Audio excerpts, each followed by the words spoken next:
the time of aged, the more aged population, the proportion, the total population. So this is just look at it from demographic. But if you look at it from social psychological, I would say Chinese is really a very young society, which means young people become more important in this society. So I was three points I will talk about here. The first, if you look at the young people, which is under 20 years old, they are pocket money, because basically they don't have their own income. They're pocket money and New Year money. They got it from the older generation. The growth rate, annual growth rate is 26%. But we know the nationwide, the citizens' income, the growth rate is only around 7 to 8%.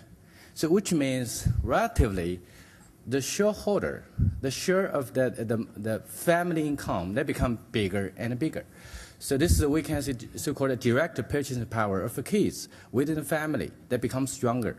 Second, we'll talk about indirect purchasing power, which means they are not only decide the money they can spend, but also decided where their parents should spend their money. Because this generation will be under 30 years old. They are the generation of a single kid.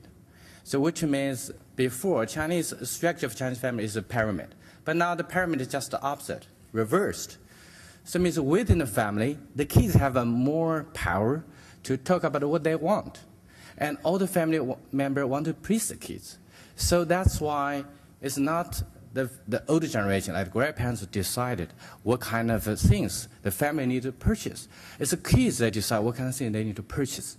And very interestingly, we do a very interesting survey and polling. And in the past months, how many words, how many sentences each member will talk about, which means they speak out. And if they have a high school teenage within the family, she or he occupied 47% of the words. And older generation only occupied 7%. And each of the parents, they only cover more than 20%, which means the kids have a high status will talk about what they want. So that's very important. They shape what the family need. But also important, the kids usually they are more accessible to the information source. They control the remote of the TV program. And they're using computer and access to internet. Actually, this family with kids with a PC computer, only half of the parents of this family know a little bit, more or less know about the computer. And they're not as knowledgeable, as informative as their kids. So it's very important the kids get more information so they become more influential. So lastly, because of the kids, the rising of youth power, so their want or their desire is a heavily impacted the parents, their psychology. So gradually, China has become a very interesting society because older generation, so-called older generation, pretended to be younger, which means the mother tried to please the daughter, and he purchased the clothes according to daughter's, appreciation and all his criteria. So in that sense, from marketing side, that very importantly, if we look at the society, the kids are most important leading group to decide if your product will be well accepted by this market. And also, the design of the product is also very important. If you look at the parents like 14 years old, it's actually they are not really 40 years old. Psychologically, they regard themselves as someone like 8 to 12 years younger. Victor, I want to ask, if I could, Bill, Amelio, just to hitchhike on that, to comment on a couple things. Number one, Bill, if you can spend a minute or so on just why has Lenovo been the #1 market leader in China? What has it done from a marketing standpoint? But also comment on Victor's points with regards to penetration with teenagers, design elements, and is that factored into this? Well, we've had the wonderful pleasure to be the #1 for 9 years, and now we're 3 times the size of the nearest competitor. That puts us in a great position. What we've done, and I think when I go and analyze and say, what is it, these success factors that really got us to the point where we were able to get the kind of momentum we've had? And still being that large, we're still outgrowing the market each and every quarter, which is hard to do when you get to a certain size. So I would say the success factors start first and foremost with getting some of the best talent in China. What I found that was interesting when I was in another company was we would all complain about the fact that it was very difficult to find middle managers and senior level managers to run our operations in China. A lot of the global companies would get together, and that would be one of the major things we would grouse about. The fact is, when I came to Lenovo, I found out something that was very fascinating, is that there are some fantastic middle managers and senior managers. The difference is there's no filter from the English language point of view. So when you hire people into Lenovo, you, of course, don't have to speak English. So therefore, you can get the best and the brightest, and you don't have to worry about English being a barrier.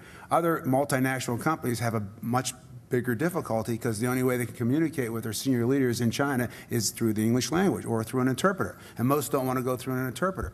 So therefore, that opened up a lot of talent. So talent was one of the major reasons that we were successful. Then we put together a distribution network that was second to none. We have roughly 12,000 outlets across the entire country, heavily concentrated in the Tier 1 cities, but then we've migrated quickly out to the Tier 2 and 3, 4 and 5, and 6 and 7. So we have a network that's very broad and has deep reach inside the country.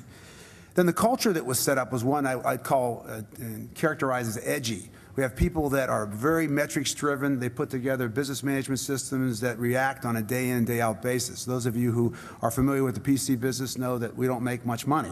So therefore, you have to be very careful on how you do product transitions and how you make sure that you understand the taste of the consumer and how that changes rapidly, and making sure that you're able to have the right product at the right time.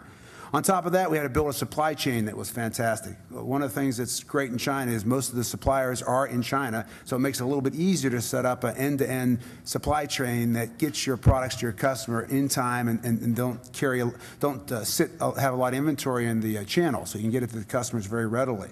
What we found from a consumer point of view is it's a fashion industry. It's unbelievable how the fashion changes very quickly. We also have a handset business. And in our handset business, it's literally unbelievable to think that with the kind of incomes that are out there, some of the kids have 3 phones. It's quite unbelievable. When we went and did some analysis and tried to ask the questions, why do you need 3 phones? Well, the fact is that they get bored pretty quickly, and they like to switch phones, and they want to find out who has the best software. And they have 4 different phones and different phone numbers because they don't want to be tracked. So it's quite fascinating to see that how the fashion can actually drive things. The other thing that's interesting, many of you realize that one-child policy in China has been actually good for the consumer, because, especially in PCs, because every family wants their child to have a PC. And I've been fascinated by how much capitalism and entrepreneurialism there is in China. If you want to see some of the people that are the most aggressive at being able to go after winning, I see it in China today. Thanks. Fred? The Estée Lauder brands we all know well, and it's an extraordinary brand with a great brand iconic image here in the West. But when you first entered into China, did you have to start over and reestablish the brand? Well, first of all, I'm delighted to be here, and I would like to help the ladies in the room that because China is so far away, there's a store called Saks Fifth Avenue on the 49th Street and Fifth Avenue. We have a fabulous selection there for you. Okay, so if you're bored this afternoon, just stop by. We'll take care of you. Well, first of all, I think if you go to China today, sort of reminds me when I first went to Japan in 1970. And try to develop a brand. I think there's a few fundamentals you need to bear in mind. I think first of all, you have to ask yourself a question. How material is my brand going to be in the development of China to the total company you own? Because that really dictates the strategy and the tactics you should employ. I'll give you an example. If you strategically build a prestige brand today in China, it's not just about doing business in China. It's doing about business with the Chinese population that eventually will travel around the world in the years to come. You will recall when you used to go to Paris or New York or London, and you saw the Japanese lining up behind the prestige counters, etc. This is going to happen in the future. So you have to look at China, not just what's going on inside of China, but what are the ramifications on a global basis. As you know, the international business for prestige brands is enormous, so that's a key point.